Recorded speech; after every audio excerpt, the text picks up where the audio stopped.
as our air temperatures are going to be reaching about the triple-digit mark. So weather impact alert day tomorrow and into Thursday and Friday too.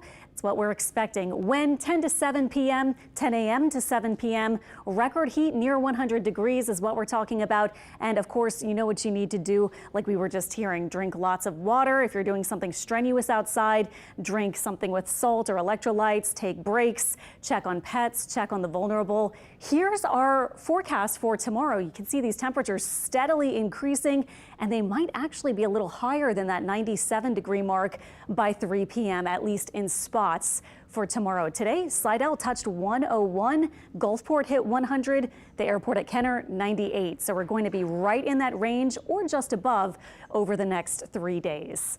Right now we're at 86, and I've been seeing the sky lighting up with some lightning because there is a storm right along our coast. Look at these temperatures, especially the lakefront, 94 degrees there. At least other spots have made it into the 80s, but lakefront typically getting stuck next to those warm waters, a little higher than everyone else. Here are current feels like temperatures and what we're expecting with our air temperatures and our humidity for the next couple of days is that as Debbie continues spinning here on the East Coast, we will see around that some slightly drier air move in.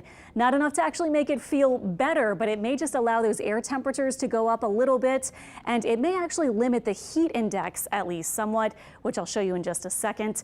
Getting into Debbie, by the way, it is still a tropical storm, and look at its center. It is back over the western Atlantic, so expected to probably pick up at least a little strength, a little organization while it's over these warm waters, and then we're expecting it to meander back over the Carolinas. And look at this North Carolina rain, a lot of heavy rain expected by Wednesday and especially Thursday.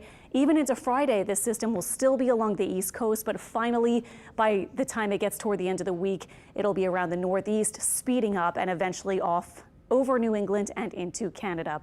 How about that other wave? We have that one other wave we've been tracking, low chance of development. And what we're thinking right now is that we are dealing with the high, and that's enough. It's making it super hot, but it's also probably going to keep anything that we see from that system, which kind of doubtful whether it will actually organize or not, but it would keep it on that more westward path and keep it pretty far south from our part of the Gulf Coast, it looks like. So no tropical threats for us at this time. That's that storm now south of our land areas, heading out farther south into the northern Gulf tonight.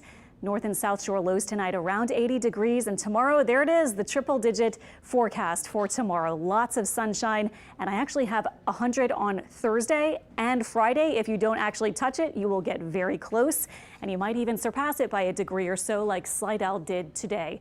End of the weekend, early next week, we're finally back to a little bit more normal. A disturbance may move in, bring a couple showers and storms, or at least a chance for some cooling rain in the afternoons. All right, Alexandra, thank you so much.